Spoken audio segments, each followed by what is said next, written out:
Shout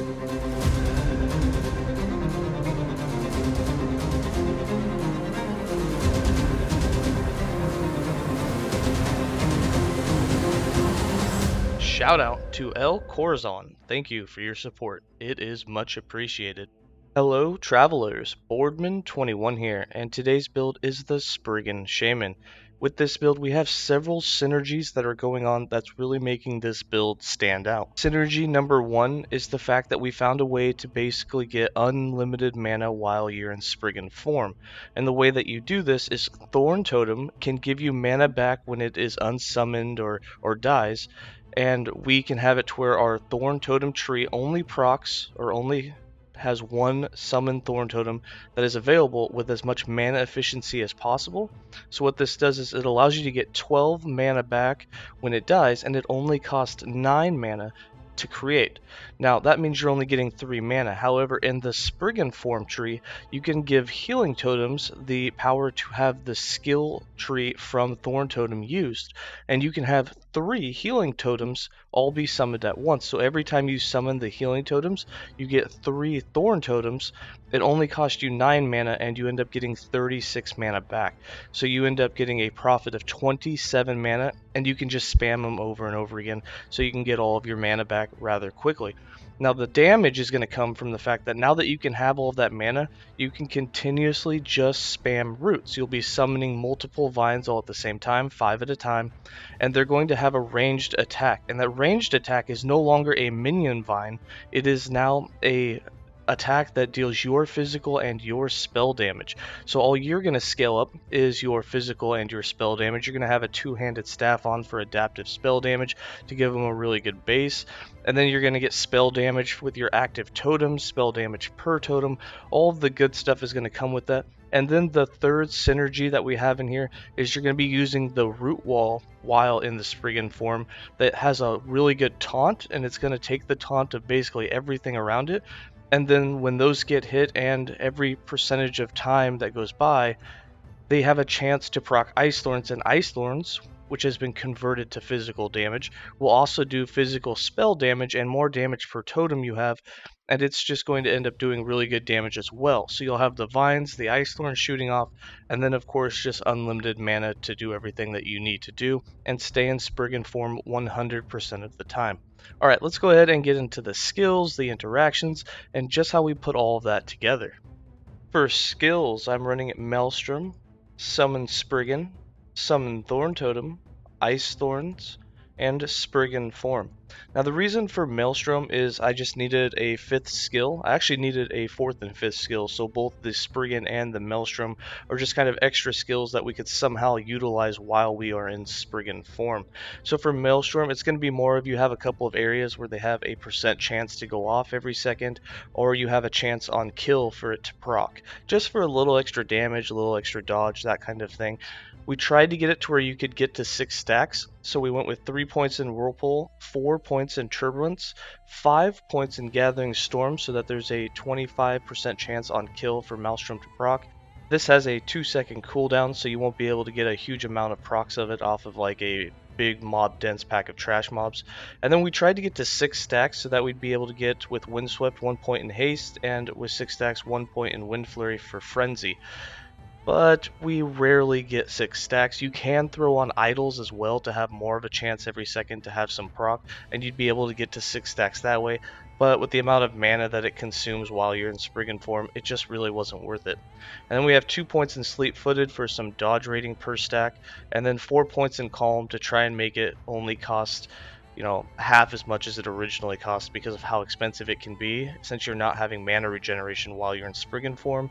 And if you have too many of these go off, you're going to be stuck spamming more healing totems for more mana back than you are vines. Then for Summon Spriggan, again, this is just another one. We could just have a pet running around while we were in Spriggan Form. There was no other skill that we could really utilize while in Spriggan Form. And we have with it 3 points in Arboreal Vitality, 1 point in Biomancer, 1 point in Healing Roots, 4 points in Frequent Healing, 3 points in Lasting Roots, 4 points in Barbed Roots, 2 points in Aura of Life, and 2 points in Aura of Retribution. Now there's really no way that you could build this wrong. You can put points anywhere that you want. We're not really using the Spriggan for much damage. We're not really using it for much buffs. Basically, I just had it to where it was casting and tangling roots every now and then, which kind of helped against, mobs that were coming at us. It slowed them down. We get a slight healing effect from him. We get a slight damage boost from him. But the main thing is, like, you can't even use his passive ability while you're in Spriggan form. So he's going to die. You're just going to end up leaving him, and he's just there for, well, a little bit of utilization. And then for Summon Thorn Totem, there's some things about this that I want to clarify. When I hover over it and it says that the cost is 18, something in this build planner is not being reflected. I don't know if it's the negative cost on the staff or what, but the actual cost in game is really only 9 mana. So it does not cost 18, it will cost 9, and that's with the 5 points into Atomic Wisdom, and then with 3 points in Memories of Etera, you get 12 mana back. So right now, if you were to summon one, it would only cost you 9 mana. You'd get 12 back when you either resummoned by summoning another one, or if it died, if it got hit, or its duration ended.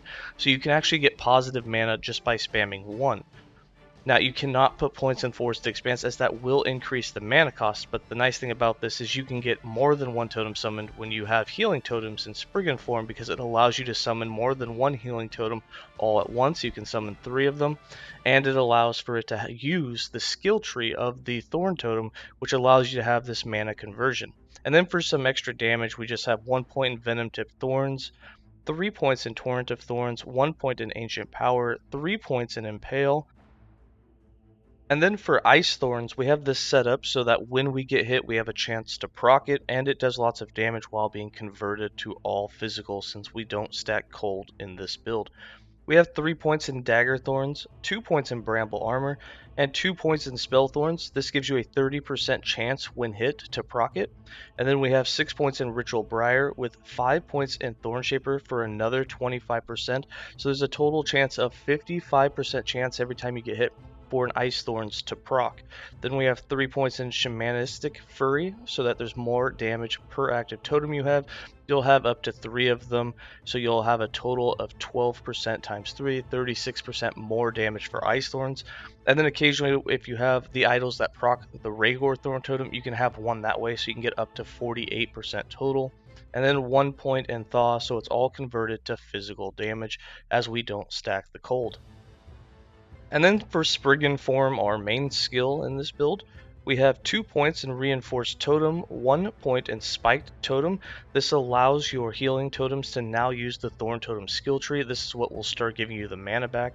And 1 point in Unbound Garden, so that you can have up to 3 totems cast when you do 1 cast of healing totem. So that's how you'll get the 3 of them all at once. Then we have 2 points in Deep Roots, 1 point in On Frozen Ground, 5 points in Permafrost, 1 point in Unfettered Growth, and all of this is so that you have as many root wall sections as possible, and that each of them will have a 40% chance every second to proc Ice Thorns, which is using your Ice Thorns skill tree. Remember, the roots also have a huge taunt effect, and they can actually block mobs and projectiles from getting to you. And then for the vines, we have 2 points in Thick Tendrils, 2 points in Bind, and then 1 point in Razor Vines, which is what turns into a physical and a spell, and it's not a minion tag, so it's actually stacking with your physical and your spell damage. And they pierce, so you're getting a lot of vines summoned. They have range, they're doing a lot of damage, and they can pierce, which is just really nice for both clear and for single targets. For passives, I have 25 points in the Primalist base class with 8 points in Natural Attunement, 5 points in Hunter's Restoration, 2 points in Wisdom of the Wild, 5 points in Tempest Bond, and 5 points in Berserker, so when you do get taken down to low life, you have even more damage reduction. 12 points in the Beastmaster for some damage reduction. We got 8 points in Ursane Strength and 4 points in Boarheart, so that when you get hit by a melee attack, you'll automatically get some more damage reduction for 4 seconds. Then we have 15 points in the Druid, with 6 points in Blood Claws, 7 points in Bark Skin, and 2 points in Soul's Attendant. And this was to unlock the Spriggan Form. You're going to have to put 15 points in here. You can place them where you like, though. And then for the Shaman, with 61 points in our Master class, we got 8 points in Shamanic Infusion, 1 point in Ancient Stones, 1 point in Silent Protector, 5 points in Teutonic Fury, 5 points in Logonian Wrath, 8 points in Earthen Supremacy, 5 points in Ancestral Speed, 8 points in Ruin of Awe, 5 points in Protective Circle, 1 point in Elemental Shrines, 6 points in Swirling Maelstrom, and 8 points in Ascendant Circle. And then for idols, items, and blessings, and again, this build planner, if you go down in the description of the video, there is a link to the written guide, and this link will be in that written guide. For the idols, we have increased cast speed for totems, increased spell damage if you have an active totem. So you want that suffix. The spell damage while you have an active totem is big. It's going to make everything do more damage. You don't really care what the prefix is, but cast speed for totems is helpful, as it means that the thorn totems will get off more of their projectiles and more of their poison chance on hit. And then we have, for our crafted items, we have a two-handed staff. It's going to have increased physical damage. It's going to have cast speed so you can get more vines out. And then we have minion spell damage and minion physical damage. You don't have to have those, but you do have some minions, such as the thorn totem projectiles, which will be minion spell and minion physical, so it just lets them do a little bit more damage as well. The one unique we have is Legacy of the Quiet Forest. Now you don't have to have this on, but it does help if you have it, because it means you don't have to do as many thorn totem castings in order to get all of your mana back. You can just wear this and do some of the healing totems, and that'll give you a lot of mana back much quicker, allowing more time for you to spam vines. And then I'm just going to hover over the rest of these items, and again, these will all be in the build planner, so you can go in there and hover over these, mess with them, change it to your liking as you'd like. For blessings, you get your endurance and your endurance threshold. We did stack a lot of endurance on this, so I made sure to put that in there for the timelines. These ones are empowered. You don't have to have empowered, but obviously empowered ones are going to be better than the non-empowered versions. For the character sheet, as you can see, our resistances are just about capped. Some of them will be dependent on having totems active, so when you do put your totems out, which you will always have, you'll be capped on everything except for the 1% I'm missing on necrotic. Perhaps you'll get a slightly better roll. We have 23% armor. Once we have the totems out, you'll have a little bit more, but it's still the same percentage. It's very little that you actually gain. I think it's 20 armor from a passive we took. And then you also have about 350% spell damage when you have those totems active. You can get a little bit more if you happen to have one thorn totem active when you start doing your procs from hits with the idols. And then we have 265% crit multi, and we have 420+% of physical. For how you actually play this build, for endurance and defense, we do have our 60% endurance, and we have 540 threshold, and we have our 100% critical strike avoidance with this gear with our blessings. And with this setup, that means that whenever you fall below 540 health, you'll get that 60% damage reduction. And then also remember that when we get to 35% of our health, which is roughly the same point, we get another 30% damage reduction from Berserker. So you get a total of 30% of 40, about 10 more. You get about 72-73% total damage reduction when you get to low life.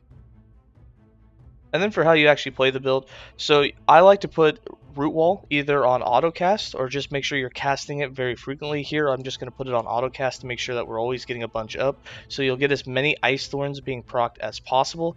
As you can see, they're just flying everywhere. And we took cooldown on our helm so that we could get even more of them as they don't overlap. We do get a Thorn Totem from the hits with those Ice Thorns. As you can see here, we're getting our one Thorn Totem, which it looks like you can actually have two if they proc fast enough, which was really weird. You should only be able to get one. But either way, once you start getting your healing totems up, you'll notice that both of those will stack together, so you can actually have more than 3 totems total. And then I just spam the vines and I spam the healing totems to make sure my mana comes back. So as you can see, once you start spamming the healing totems, your mana is just going to stay full. You can get it back rather quickly, and then you can just spam vines. And the vines aren't going to attack because the training dummy doesn't count as an enemy. But as your mana gets low, boom, you spam some of these totems, your mana goes back up, you spam some more vines, and you spend mana. You just keep the rotation up, and that's all you do. You can see here we have over 100 vines right there. Then we get some more mana back. You can keep about 80 vines at all times. It really depends on your cast speed. You can get more cast speed than I have here. But as you have to obviously summon some healing totems to get your mana back, a lot of your vines will start to fall off. But I keep about 80 of them to 100 at all times. And then of course you have the root wall going. You can also cancel that to save some mana if you want. You will lose a bit more mana than what I have here just because of the Maelstrom procs. Those will steal some of your mana. Alright, that's going to be it for this video. I hope you guys enjoy this build. I don't expect the Thorn Totem mana to be something that sticks around. They nerfed it with the Werebear, and I assume that they'll somehow get rid of it for the Spriggan as well. But that's it for this video. I'm going to give you guys some gameplay, and as always, stay safe, travelers.